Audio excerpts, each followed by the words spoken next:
నమస్కారం, welcome to Maharshi భక్తిపీఠం channel. ఆషాఢ మాసం అనగానే చాలామంది శుభకార్యాలకు మంచిది కాదని అదొక శూన్యమాసం అని అనుకుంటూ ఉంటారు.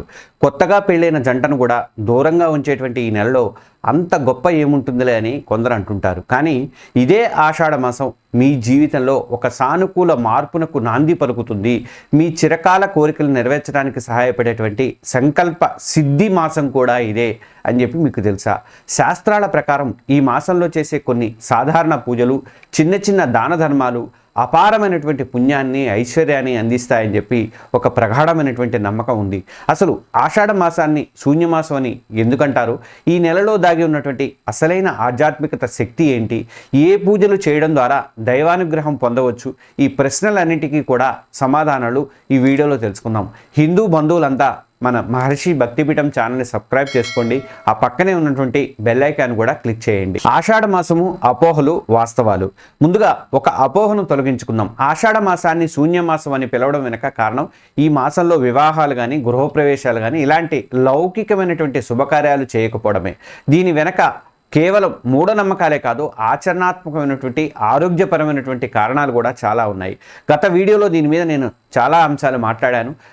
ఇంకా ఎవరైనా ఆ వీడియో చూడకపోతే చూడండి, ఆ లింక్ అనేది నీ కింద డిస్క్రిప్షన్లో పెడతాను, చూడండి. ఈ ఆషాఢ మాసం సమయంలోనే దక్షిణాయనం అనేది ప్రారంభమవుతుంది. అంటే సూర్యుడు మిథున రాశి నుంచి కర్కాటక రాశిలోకి ప్రవేశిస్తాడు. పురాణాల ప్రకారం దక్షిణాయనం దేవతలకు రాత్రి కాలం అని ఒక విశ్వాసం ఉంది. వాతావరణ పరంగా చూస్తే ఈ కాలంలో వర్షాలు అధికంగా కురవడం వల్ల నదులు ఉధృతంగా ప్రవహిస్తూ ఉంటాయి. ప్రయాణాలు కూడా కష్టంగా మారుతాయి. అలాగే అంటువ్యాధులు ప్రబలే అవకాశం కూడా ఎక్కువగా ఉంటుంది. అందుకే కొత్తగా పెళ్ళైన నవవధువు ఈ వాతావరణంలో గర్భం దాల్చితే ఆమె ఆరోగ్యానికి ఇబ్బందులు కలగవచ్చు అని చెప్పేసి, అలాగే ప్రసవ సమయం అనేది వేసవి కాలం మే నెల వరకు జరిగితే తల్లి బిడ్డలు కష్టపడకూడదు అనే దూరదృష్టితోనే కొత్త దంపతులను దూరంగా ఉంచే సాంప్రదాయం కూడా ఏర్పడింది.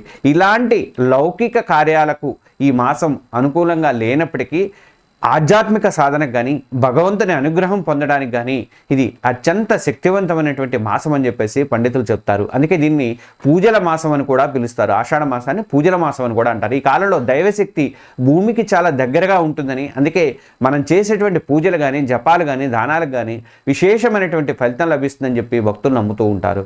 ఈ మాసంలో చేసే ఏ చిన్న పుణ్యకారమైనా సరే అది 1000 రెట్ల ఫలితాన్ని ఇస్తుందని శాస్త్రాలు చెబుతున్నాయి. కాబట్టి ఆషాఢ మాసాన్ని శూన్యమాసంగా కాకుండా మన సంకల్పాలను నెరవేర్చుకునే ఒక సువర్ణ అవకాశంగా మాత్రమే చూడాలి. శ్రీ మహావిష్ణువు ఆరాధన సర్వ శుభాలు ఈ నెలలో ఉంటాయి. ఆషాఢ మాసం శ్రీ మహావిష్ణువు ఆరాధనకు అత్యంత విశిష్టమైనది అని చెప్తారు. ఈ మాసంలోనే ప్రసిద్ధ జగన్నాథుని రథయాత్ర జరుగుతుంది. అలాగే విష్ణుమూర్తి యోగనిద్రలోకి వెళ్ళే తొలి ఏకాదశి అంటే శయన ఏకాదశి కూడా వస్తుంది. ఈ మాసం మొత్తం కూడా విష్ణుమూర్తిని భక్తి శ్రద్ధలతో పూజించడం వల్ల సకల శుభాలు కలుగుతాయని, ఆర్థిక ఇబ్బందులు తొలగిపోతాయని చెప్పేసి భక్తులు నమ్ముతూ ఉంటారు. మీరు చేయగలిగిన ఒక సులభమైన పూజ ఏంటంటే ప్రతిరోజు ఉదయాన్నే స్నానం చేసి ఇంట్లో ఉన్నటువంటి తులసి మొక్కకు నీరు పోసి దీపం వెలిగించడం. ఆ తర్వాత తూర్పు దిక్కుకు తిరిగి తులసి మాలతో ఓం నమో భగవతే వాసుదేవాయ అనే ద్వాదశాక్షరి మంత్రాన్ని 108 సార్లు జపించడం. ఈ చిన్న పనికి మీకు ఎక్కువ టైం పట్టదండి, కానీ దీని ప్రభావం చాలా శక్తివంతంగా ఉంటుందని పండితులు చెప్తున్నారు.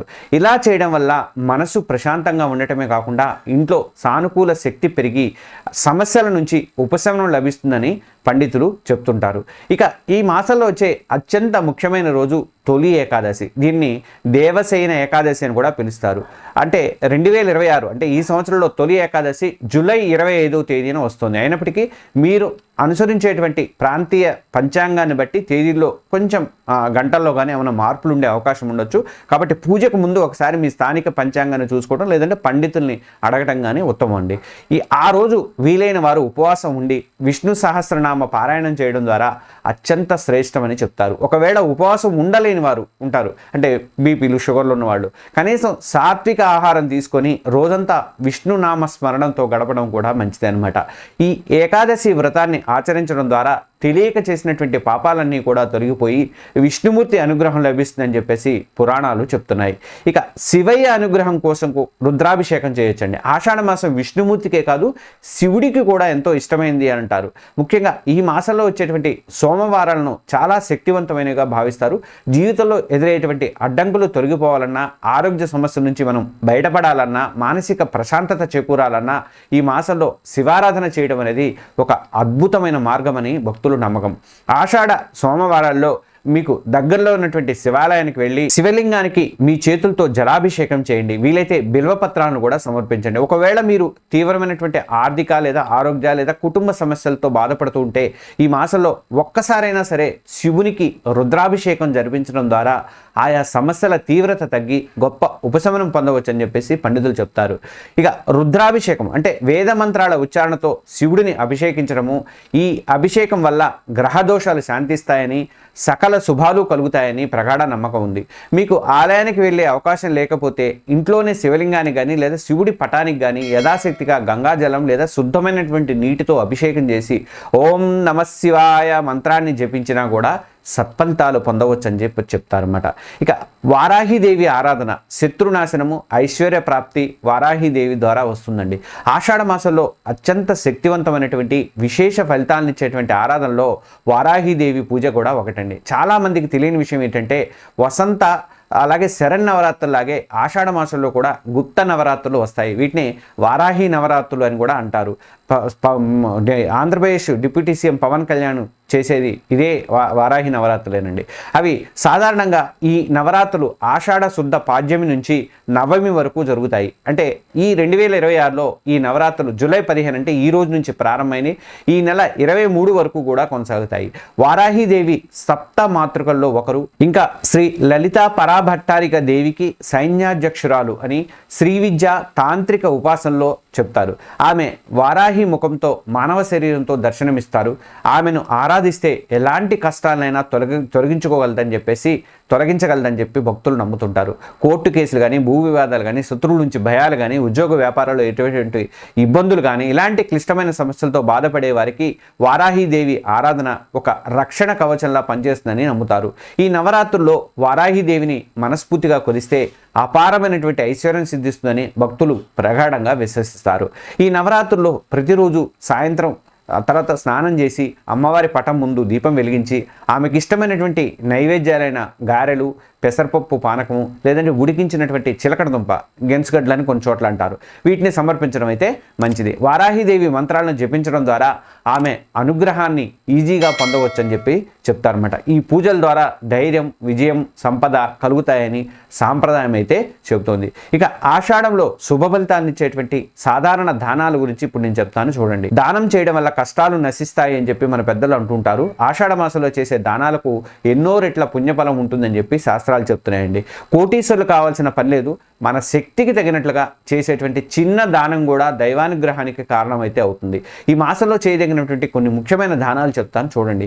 ఒకటి గొడుగు దానం. ఇది వర్షాకాలం కాబట్టి అవసరమైన వారికి, ముఖ్యంగా పండితులకు లేదంటే వృద్ధులకు గొడుగును దానం చేయడం వల్ల శని, రాహు గ్రహ దోషాల నుంచి ఉపశమనం లభిస్తుందని ఒక నమ్మకం అయితే ఉన్నది. ఇక రెండవది పాదరక్షల దానం అండి. పేదవారికి చెప్పులను దానం చేయడం వల్ల మనం వెళ్ళే మార్గంలో అడ్డంకులు తొలగిపోయి లక్ష్యాలను ఈజీగా చేరుకుంటారని చెప్పే ఒక విశ్వాసం ఉన్నది. ఇక మూడోది అన్నదానం లేదంటే బియ్యం దానం అండి. ఆకలితో ఉన్న వాళ్ళకి అన్నం పెట్టడం కంటే గొప్ప దానం ఏదీ లేదండి.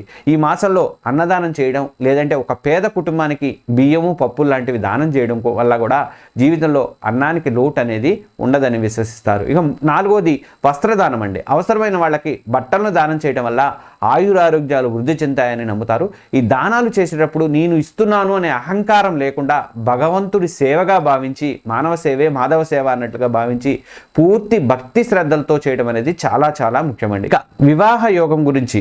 వివాహ యోగం కోసం తులసి పరిహారం చాలా మంచిదండి. పెళ్లి ప్రయత్నాల్లో ఆలస్యం లేదంటే ఆటంకాలు ఎదుర్కొంటున్న వాళ్ళకి ఆషాఢ మాసంలో ఒక అద్భుతమైన పరిహారం ఉందని చెప్పి శాస్త్రాలు సూచిస్తున్నాయి. ఇది తులసి మొక్కతో చేసే చాలా సులభమైనటువంటి పరిహారం అండి. ఏదైనా ఒక గురువారం లేదంటే శుక్రవారం రోజు స్నానం చేసి శుభ్రమైన పసుపు రంగు వస్త్రాలు ధరించాలి. ఒక పసుపు దారాన్ని, పసుపు కొమ్ముతో రంగు అద్దినది తీసుకొని ఇంట్లో ఉన్న తులసి మొక్క దగ్గరికి వెళ్ళండి. శ్రీ మహాలక్ష్మి సమేత శ్రీ మహావిష్ణువును మనసులో స్మరించుకుంటూ మీ పెళ్లి ప్రయత్నాలు సఫలం కావాలని కోరుకుంటూ ఆ పసుపు దారంతో తులసి మొక్క కాండానికి 108 ముడులు వేయాలి. ప్రతి ముడి వేస్తున్నప్పుడు కూడా ఓం నమో భగవతే వాసుదేవాయ అనే మంత్రాన్ని జపిస్తూ ఉండాలి. ఇది ఒక సాంప్రదాయక పరిహారం. దీనిని పూర్తి నమ్మకంతో ఆచరించడం ద్వారా పెళ్లికి ఉన్నటువంటి అడ్డంకులు తొలగి త్వరలోనే మంచి సంబంధం కుదురుతుందని పండితులు చెప్తున్నారు. చూశారు కదా ఆషాఢ మాసం ఎంత శక్తివంతమైందో. ఈ మాసంలో మీరు ఏ దేవుడిని పూజించబోతున్నారు, ఈ వీడియోలో చెప్పిన వాటిలో ఏ పరిహారాలు లేదంటే దానాలు చేయాలనుకుంటున్నారు, మీ అభిప్రాయాలను కింద కామెంట్స్ విభాగంలో మాతో పంచుకోండి. ఈ విషయాలు మీకు నచ్చితే ఉపయోగపడతాయి అని అనుకుంటే మాత్రం మీరు వెంటనే దయచేసి ఈ వీడియోని లైక్ చేసి మీ బంధుమిత్రులతో షేర్ చేసుకోండి. ఇలాంటి మరిన్ని వీడియోలు ఆధ్యాత్మిక ఆసక్తికరమైన మన పండగల హిందువులకు కావాల్సినటువంటి అన్ని విషయాలు కూడా మన మహర్షి భక్తిపీఠం ఛానల్ని ఇప్పుడే సబ్స్క్రైబ్ చేసుకోండి. ఇక హిందూ బంధువులారా గుర్తుపెట్టుకోండి, భగవంతుడికి కావాల్సింది లక్షల ఖరీదైనటువంటి ఆడంబరమైనటువంటి పూజలు కానే కాదు, ఆర్తితో భక్తితో చేసేటువంటి ఒక చిన్న నమస్కారం. ఆషాఢ మాసాన్ని ఒక శూన్యమాసంగా చూడకుండా మీ జీవితంలో సానుకూల మార్పులు తెచ్చుకోవడానికి భగవంతుడిచ్చినటువంటి ఒక గొప్ప అవకాశంగా భావించండి. ఈ వీడియోలో చెప్పిన సాధారణ పూజలు కానీ, సులభమైనటువంటి దానాలు కానీ, పరిహారాలు కానీ మీ శక్తి కొలది పూర్తి నమ్మకంతో ఆచరించి చూడండి. మీ ప్రతి సంకల్పం నెరవేరాలని, మీరంతా కూడా ఆయురారోగ్యాలతో ఐశ్వర్యాలతో వర్ధిల్లాలని చెప్పేసి మనస్ఫూర్తిగా కోరుకుంటున్నాను. సర్వే జన సుఖినో భవంతు. జై శ్రీరామ్, జై హనుమాన్.